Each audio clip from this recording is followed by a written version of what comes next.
the stuff about China it's heating up and also, like I said, receding a little.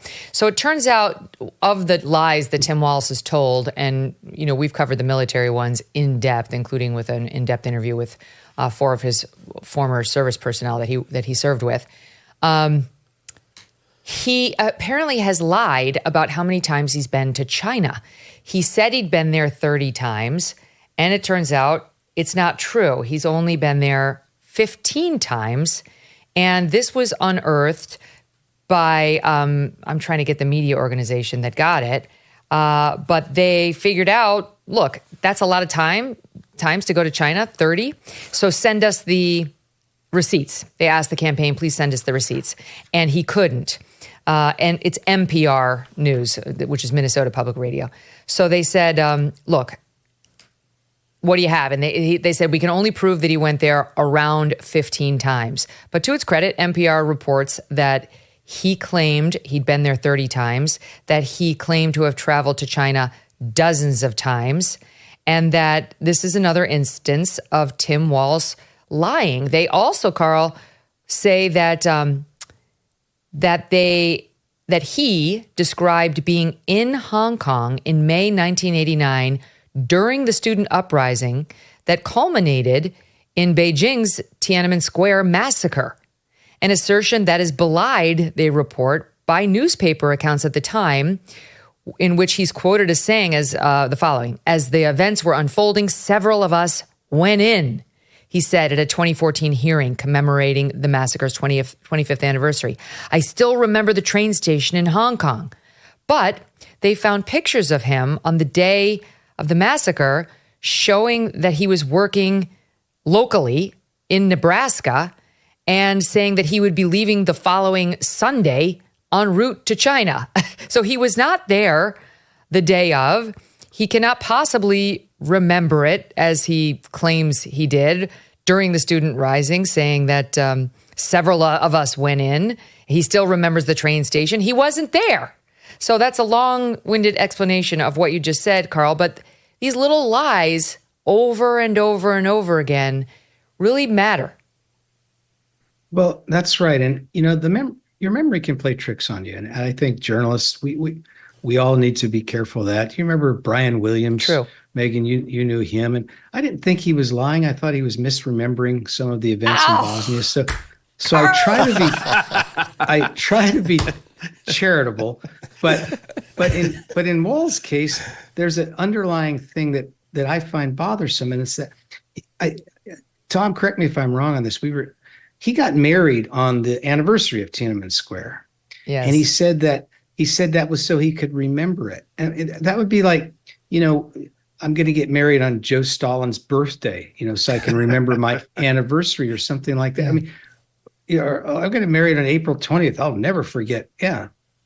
Or September 1st, 9/11. Hitler invaded Poland. I mean, if you're going to pick a day, how about United Nations Day? That's my birthday. That's a nice neutral day. And I want to come back to this. When you do something like that, and then you go around calling other people weird, it seems like you're trying too hard. Maybe thinking of yourself. Yeah, well, I mean, he just keeps getting caught, Andrew, over and over and over again. And it's bizarre. It is bizarre. He's got such an affinity for China. Who gets married on the day of a massacre? I mean, I used to date a guy who was born on April 19th, and he hated it because that's the date a bunch of terrible things have happened. Like, I think Waco happened on April 19th. I think it was Hitler's birthday was April 19th. There's a lot of bad stuff. 20th. Yeah. Well, my point is, most normal people run from negative events. He embraced it. He inflated by two times the number of times he went to China. And at the same time, we now find out, I think this is kind of convenient to be honest, but James Comer of House Oversight has issued a subpoena to DHS, Department of Homeland Security, saying we understand that there's been talk on an internal non-classified Microsoft Teams group chat among DHS employees talking about the possibility of Tim Walz being somehow compromised at the hands of the CCP. Mm-hmm.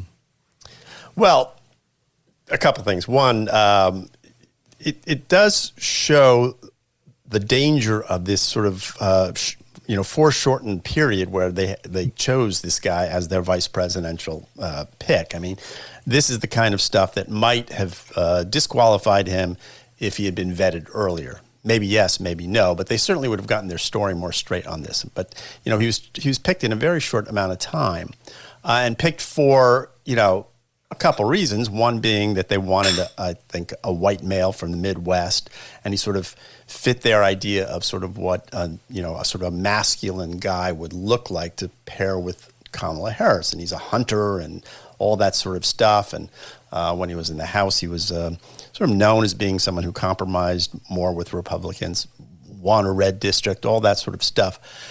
But this China thing is really amazing, and we've talked about it a lot on our podcast because it is just one of those weird things, to use his own phrase. I mean, to say, no, I've only been to China 15 times, not 30, when I'm a school teacher, I don't know any school teacher who's been to communist China 15 times or talks about communist China the way he talked about it with his students. So that's a real issue, and it does sort of, because Americans don't know that much about him, every time one of these things comes up where it looks like he's sort of fudged the truth, that becomes the narrative about who he is. And that, I think, is the problem that he's having. He's a blank slate. What do we know about him? What we keep hearing about him is every time there's a statement about him, it's about how he has not been quite truthful about something in his past. And so that's a problem.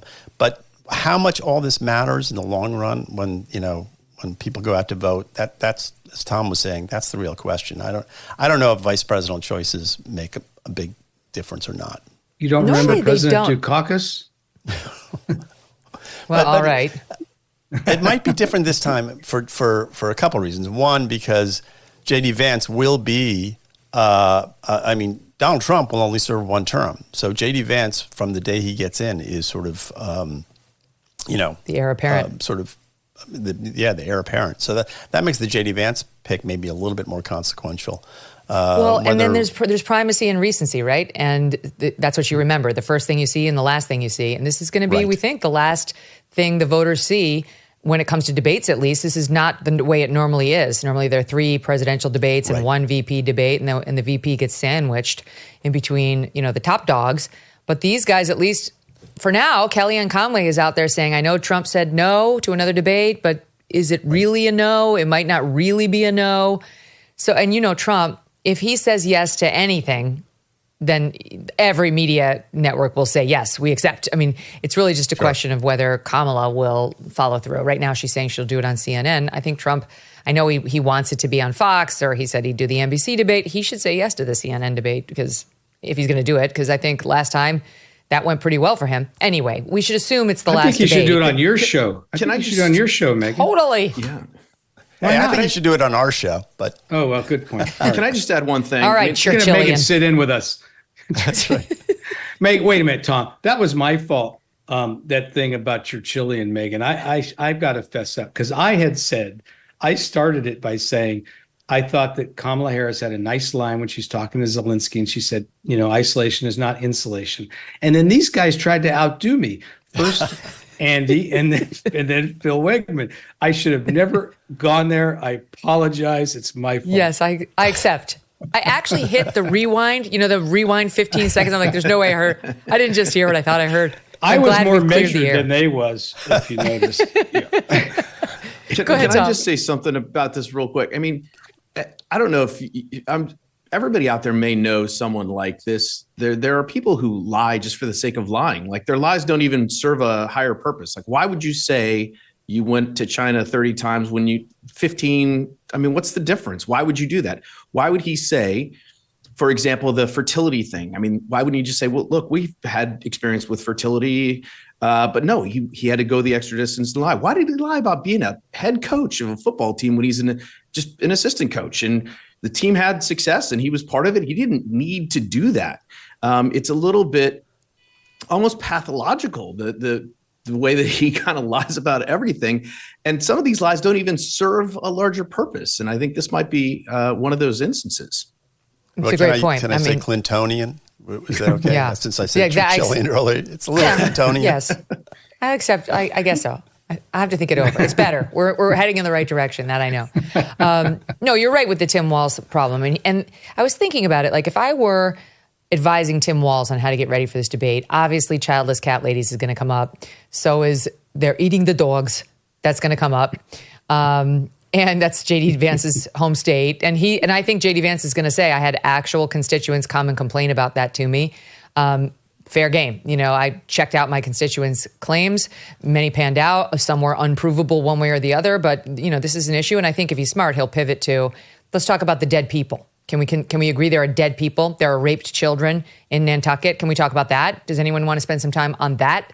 Governor Walz, right? That's where I would go if I were JD. But I was thinking about what else are JD's vulnerabilities. He's got the dogs. He's got the childless cats, the dogs and the cats. He's got the negative comments about Trump, which you mentioned earlier.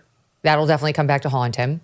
We read in the CNN report yesterday that they were preparing some sort of a line that Kamala was going to use against whomever she would be up against in her vice presidential debate. I mean, presumably J.D. Vance. Remember when we still thought she was going to be the vice presidential running mate? Something to the effect of, what are you going to do to ensure that Donald Trump doesn't hang you out to dry the way he did Mike Pence, endangering his life on January 6th, though it was more cutting than that. I can't remember the phraseology. Okay, that's not a ton. That's not a ton, which is why I think that Tim Walz will spend most of his time on Donald Trump. It's going to be Trump, Trump, Trump, Trump, Trump, Trump, Trump. Do you owe back taxes? Are your tax returns still unfiled? Did you forget to file for an extension? The October 15th deadline is fast approaching and time is running out. If you have not gathered all of your documents or made any estimated payments, you could soon be targeted by the IRS. After October 15th, the IRS can garnish your wages, freeze your bank accounts, or even seize your property. That's the bad news. The good news is there's help available. Tax Network USA, a nationwide tax firm, has helped taxpayers save more than $1 billion in tax debt. They have filed over 10,000 tax returns and assisted thousands in reducing their tax burdens. And they can help you too. Don't wait. Visit tnusa.com/Megyn or call 1-800-958-1000 for a free consultation. They will guide you through a few simple questions to determine how much you can save. Take action now before it's too late. Visit tnusa.com/Megyn or call 1-800-958-1000. Thanks so much for watching. If you like what you just saw, hit the subscribe button for more clips and full episodes.